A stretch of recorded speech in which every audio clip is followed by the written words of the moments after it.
Bust it. They present the popular radio program Political Platform on the Ray Power FM network. Ray Power FM Political Platform, now on television. Keep track of the country's polity and be part of the process as they discuss and put political developments in the country into perspective. It's Ray Power Political Platform. Yeah, thanks for remaining with your darling radio station, Ray Power FM. It is another time for Political Platform, and we are loaded this morning. We are taking some issues which should be of interest to you. The Emir of Kano yesterday, Emir Muhammadu Sanusi, revisited an issue that some Nigerians have spoken about in recent past. He wants a law to be enacted that will compel traditional rulers, including himself, governors, ministers, lawmakers, and other public office holders to go for a drug test. In his words, every senator, emir, and the governor should go for a drug test, and if you are on drugs, you should respect yourself and resign because you are not fit and competent to hold that position. Emir Sanusi speaking yesterday at a Senate retreat on drug. We'll be linking up with a scholar, Dr.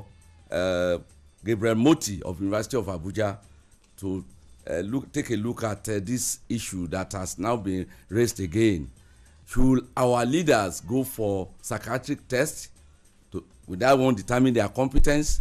Would that one determine whether they are fit for office? We'll be taking a look at this issue. And fresh trouble is looming for the PDP. A chairmanship aspirant in the just concluded inter-party post has asked a federal high court in Abuja to annul the choice of Uche Secondus as national chairman. He is Professor Tawhid Adedojas. He wants the court to order a fresh election. And what are his grounds? First, he said the Serake Dixon Peace Committee ignored him. Secondly, his name was wrongly spelled on the ballot paper. Instead of Tawhid Adedoja, he said they put Tawhid Oladoja. Fresh trouble there for the PDP. We are giving you a fresh update on the raging crisis, controversy in the NHAS. Well, the man appointed by the president, Professor Yusuf, was removed following a face-off between him and the Minister of Health. Now, the industrial court yesterday said the man whom Yusuf replaced, Martins, who was initially appointed by the last administration, went to court and he has been asked to be reinstated. Fresh crisis there. Will the minister obey the court order and reinstate Martins, or will Yusuf, who is still fighting to take back his position, will he be reconsidered? Fresh trouble in HAIs. Mustafa Mohammed is on the platform. Thank you, Bodrin. I think Sanusi's statement about the drug test for politicians and traditional rulers is highly misplaced. We all knew 3-4 years ago when the statistic of codeine, this cough syrup that contained codeine substance that is being consumed between Kano and Jigawa, was 3 million daily. Now it's about 5-6 million. Go to Kaduna, go to Katuru Road by NAF Cloth. You see young people, about 20 of them. They spend the whole day there selling tramadol, Indian hemp, cocaine, codeine, and all manner of drugs. You make the mistake of slowing down your car, even for a friend to get down from your car. They come running asking you which kind of substance you sell. Go to Lagos, Port Harcourt, Benin. In any pharmacy, they will not ask you for prescription before they sell tramadol or codeine. And you know, tramadol is even a problem in the United States. I was watching a program yesterday, doctors were mentioning it. Go to Maiduguri. Premier Cinema is the center by Dental Way is the center where drugs are being distributed. You go to Bauchi, the GRA is the center where in fact, there are even mothers who come and buy drugs and they sell it to they also buy it for their children. The bottom line is Emir Sanusi should have been bothered about the destructions that drug has been doing for the youth and women in Kano, Jigawa, and other parts of Nigeria, not what the elite do. But then beyond that, yesterday we promoted a story about a joint civil service union at Interior Ministry asking to be given a bonus of 50,000 each. This is not a private company. It's not a telecom. It's not a manufacturing like Dangote. When you begin to ask that you'll be given 50,000 naira bonus, in the civil service rule, there's nothing like a bonus. Of course, like we said, in some states there are 13 months. They pay people additional 1 month every year. But the federal government does not have such laws. And these people are threatening to, close down the ministry because of this illegality they want to impose. We have seen the document. I think government need to do something about these people so that they don't disrupt the services a government agency as big as Interior offers. Don't forget that the prison service, the civil service, civil defense, the immigration, the federal fire service are all under the federal ministry of Interior. And I don't see anybody for his or her personal, greed coming to disrupt government services. That person should be brought to book. Well, we watch out for it. We don't know whether the union are following the labor law. If they follow the labor law, we know how also the government is responding to it. Amishana Kwe is also joining us on the platform. Yesterday was a big day in South Africa. Jubilations on the streets. Cyril Ramaphosa is now the leader of the ANC, the ruling party in South Africa, over 100-year-old. What lessons do we take away from the election in South Africa yesterday? Dr. Kari Umar will be joining us later to take a look at what took place. What is your take on what happened in South Africa yesterday? Well, the succession process is ongoing, and we must commend them for, of course, having a very good voting yesterday. But of course, the Democratic Alliance, the other party in South Africa, is gradually closing the gap between it and the ANC. If you take a look at past elections, they are winning more seats, both at regional and national parliament. So the ANC, Nelson Mandela's party, must continue to get it right. And of course, in terms of policies while in government, Jacob Zuma is not a good example of the kind of legacies Nelson Mandela left behind, except they get someone who can, of course, up the game from where Nelson Mandela left it. Then the Democratic Alliance may in no distant time catch up with the ANC. But in the Interior Ministry, yes, we heard the workers are making legitimate claims for some of the allowances that are being owed, such as the first 28 days, promotion arrests and what have you. On that, we'll ask the government to look into it. But on the welfare package, they are insisting. Monies are not spent. They believe it should be shared around the staff for them to enjoy. Yes, we know your salaries may not be good enough to take you home, but you have to be patient to wait for the government to conclude work on a review of the minimum wage. That way you get legitimately what belongs to you and not twisting the leadership of the ministry to illegally pay you some allowances. And on the emir, a very good one, if you ask me, not just tests for drugs, some Nigerians will say psychiatric tests for our leaders. There are some actions, some policies and programs of some political office holders, especially governors. And you know the names that readily comes to your mind. I will not mention them. You know the names of governors that if you subject them to psychiatric tests, they may not get up to 30%. So if we understand that the rate of penetration of drug abuse is becoming more prevalent among youths, among the elderly, and some people can't cope with the pressures of office, they want to ease off and resort to drug abuse. And these are people that make policies and programs for us. They determine our fate. So their rationality,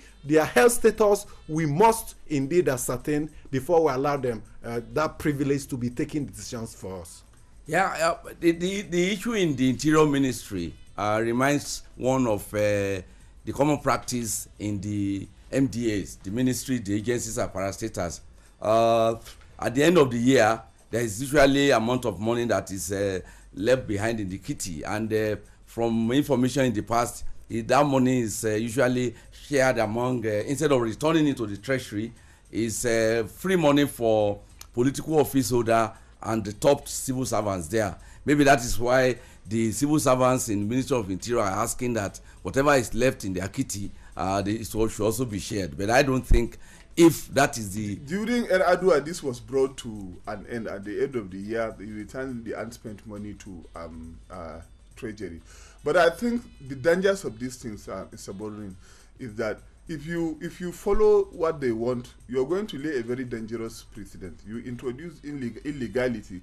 And I also remember that a year ago, some of the Ministry of Works, their union, also tried that. They didn't succeed. I think there's need to make legitimate claims through legitimate channels. But if you begin to demand for something that is not there, then maybe the head of service should also step in to really teach them the rules of civil service.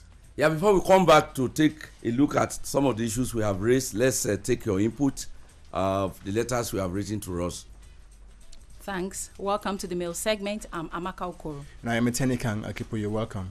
We'll begin with a mail from Donna Fred Okechukwu, who writes us from Maldala in Niger State, and he titles this one as Governor Yahaya Bello versus INEC. The mail reads, I watched with utmost interest as Governor Yahaya Bello of Kogi State tried to clear himself of double registration, and these questions came to my mind. Did he vote for the election that brought him to power? If yes, when did he transfer his permanent voter card from Zone 4 where he registered to his ward in Kogi State? INEC should try to come up with a platform that will make it impossible for anyone to register twice, just like the national identity card, instead of all this hula baloo. God, please give us good leaders. And Shegun Banshaw from Kuje in Abuja is reacting to yesterday's interview on the program. He says, I listened to the interview with the lawyer yesterday and was distraught with various cases of unbridled impunity in the uppermost echelon of the Nigerian police force, which has since replaced the rule of law with the rule of whims and might, especially as it concerns the Nigerian Peace Corps. With the level of impunity in the uppermost echelon of the force, I'm forced to agree with the notion that the dreaded SARS operatives are just a reflection of superiors in terms of impunity and disregard for democracy and rule of law. Well, as Nigerians, we must keep calling out and rebuking government agencies for derailing and breaking our laws until they get better. And on Peace Corps and the police, Wisdom Eliago in Abuja writes, the mail reads, no amount of defense from the force PRO can justify the illegality of the Nigerian police, as the police are known for confrontation against sister formations they perceive as threat. As of the time I checked, there was no order for stay of execution of the judgment delivered in favor of Peace Corps of Nigeria. Somebody should tell the force PRO that appealing the judgment is not tantamount to stay of execution of a valid judgment in judicial proceedings. I therefore make bold to say the argument put up by the force PRO shows he is economical with the truth and is thereby laughable and ridiculous in any sense. From my investigation, from the activities of the Corps, the 40,000 collected from prospective members of the Corps, which the force PRO is referring to as extortion, is meant for the followings. 1. 1 full month orientation camp. 2. Medical care in the camp for a month. 3. Honorarium for guest lecturers. 4. Certificate issued to cadets after training. 5. Cost of camp venue and energy supply. 6. Provision of uniforms and kits, etc. I challenge the force PRO to tell Nigerians how much it costs the Nigerian police force for each of her officers' kit. If he's fair enough, he would commend the National Commandant of Peace Corps of Nigeria. God bless Nigeria. And on the $1 billion excess crude Boko Haram fund, James OBJ in Abuja says, from all the intents and purposes, it is very obvious that the APC-led government has woefully failed Nigeria and Nigerians. Those governors who approved the release of $1 billion from the country's excess crude oil account to fight the Boko Haram insurgency, do they really know what they are causing our generation and generations unborn?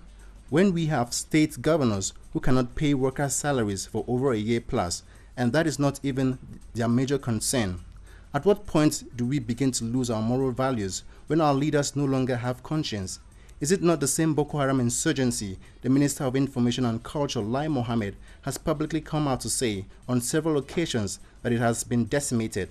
The sum of $1 billion, if converted to Naira, is a huge amount of money, which I'm pretty sure even the 16 years of PDP in power, they did not spend such amounts of money. My honest questions are, when will APC be sincere to Nigerians?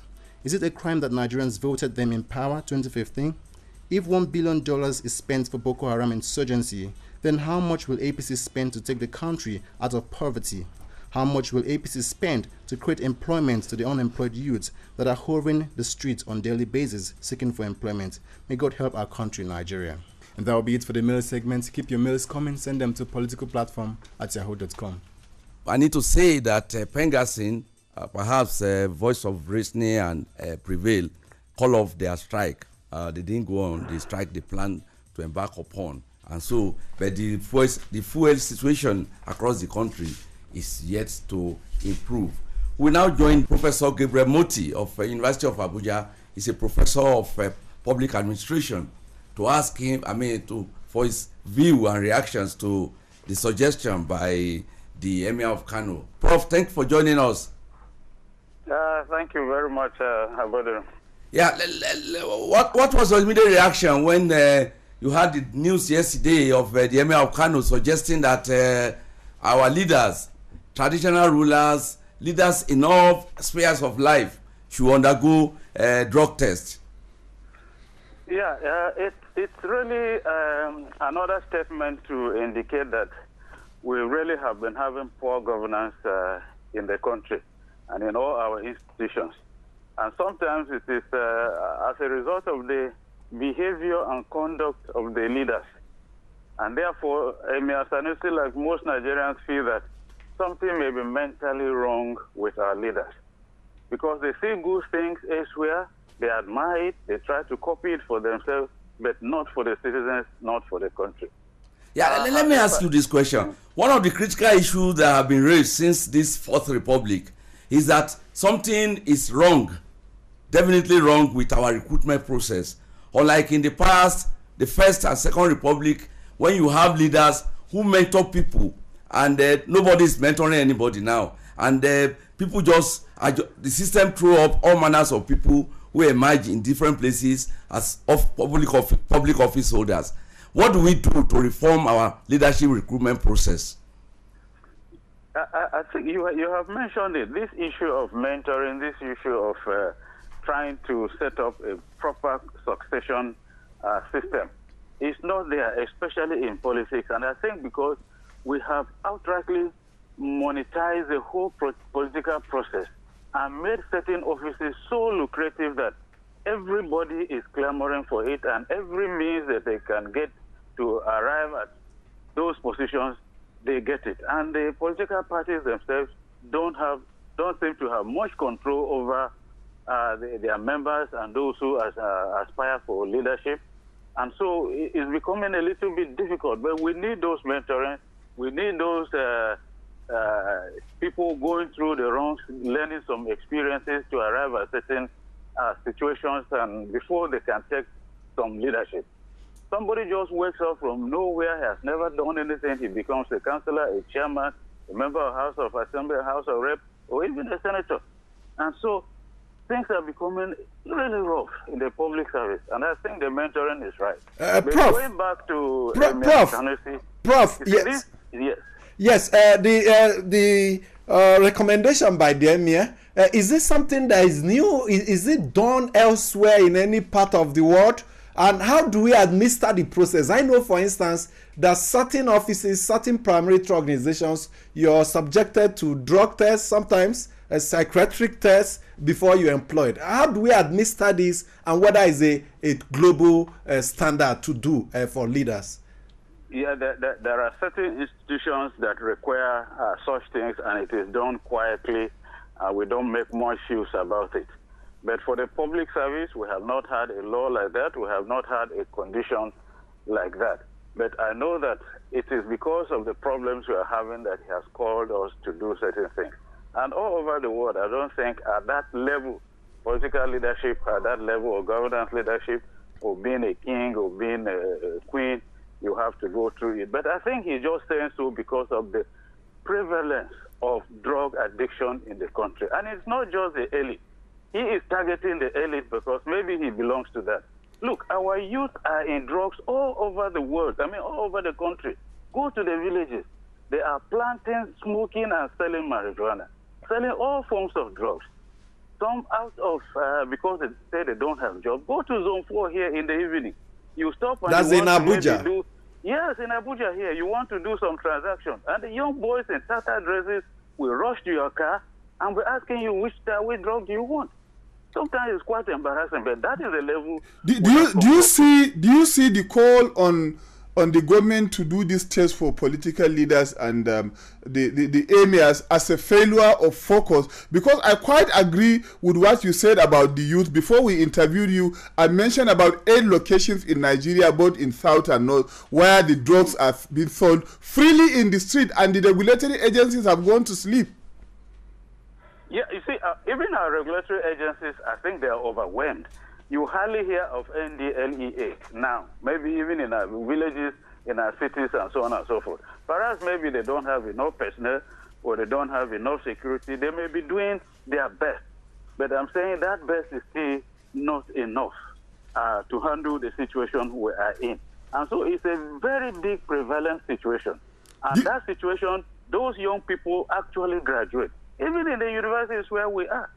In the secondary school, there are young people who are in these drugs, and they mature with it and get into public offices and get into all sorts of positions in society. And they keep up onto you, and they take very difficult, dangerous decisions on behalf of people.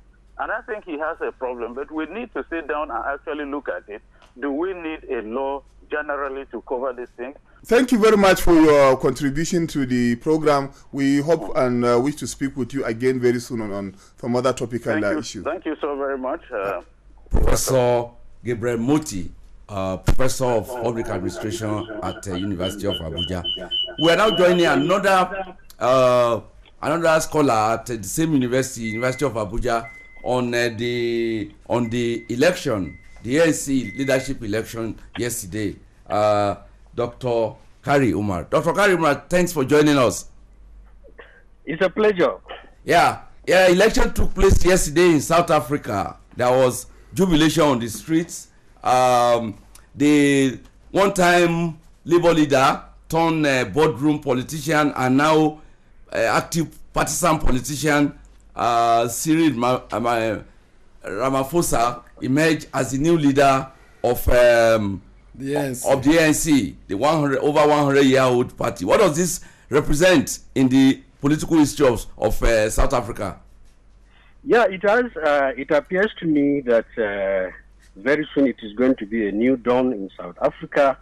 There are 2 significant milestones here. First, I think it appears that the ANC has been handed over a lifeline. In recent years, the party has been systematically and gradually unraveling. It is diminution, and opposition parties have been gradually taking over. But with the election of Ramaphosa and the enthusiasm that has greeted the election, I think the party may soon bounce back. Second, South Africa as a country has also been handed over a new opportunity, simply because yesterday it appeared that Ramaphosa was going to win. The stock exchange appreciated. And in concrete terms, if you look at the history of Ramaphosa, you agree with me that many people believe that he's going to be far better than Jacob Zuma. Thank you. That's where I wanted to come in, Dr. Omar. Most likely he will become by the leader of the ANC. He's now the presidential candidate of the ANC in the 2018 elections. What qualities can we find in Ramaphosa that we don't see in Jacob Zuma? Yeah, there are several of such qualities. First and foremost, if you look at his entire political career, he has been an activist, a youth leader, who went to jail several times during the anti-apartheid era. When Mandela, but before then, he also led COSATU, which is easily the biggest labor group in the whole of Africa. And he effectively used the instrumentality of COSATU to fight the apartheid system. When Mandela came out, he was one of the people that actually negotiated for a plural South African society. Later, he went to business and became a very successful businessman, one of the richest people in Africa. And then he came back to politics and rose to the vice presidency. So if you look at all these different dimensions, he excelled himself. And that's why many people are of the belief that a blend of activism, labor movement, business, and politics has adequately prepared Ramaphosa for leadership. Yeah, just on the last note, what lesson do we take away as a country? What does Nigeria take away from the election? There are at least two lessons. First and foremost is the lesson of the heavy defeat handed over to an incumbent, Jacob Zuma, who supported his former wife, Nkosazana Zuma. It means that at least in Southern Africa, the people have realized the necessity of resisting machinations and scheming by incumbents who want to have their way. But even more importantly, and this is a point that most people are neglecting, it means that South Africa and ANC as a party have really come of age. If you look at Cyril Ramaphosa, he belonged to the Venda ethnic group, which constitutes just about 7% of the population of South Africa. And today, he's the NAC leader and the likely presidential candidate and even president of South Africa. If it were in Nigeria, we'll be talking of zoning, we'll be talking of a minority not making it, and so on and so forth. But the ANC realized that the future belongs to someone who's prepared, belongs to someone who has antecedents, who has a good blend of all the qualities. So I think these are some pluses that as a country we can... time is against us. Dr. Kari Umar, we want to thank you very much for joining us. We hope we still call you as we approach the 2018 election in South Africa. Well, that's much we'll bring to you today on a political platform. We ask you to join us again, same time tomorrow. On behalf of my colleagues, I am Adebayo Bodorin. Have a wonderful day.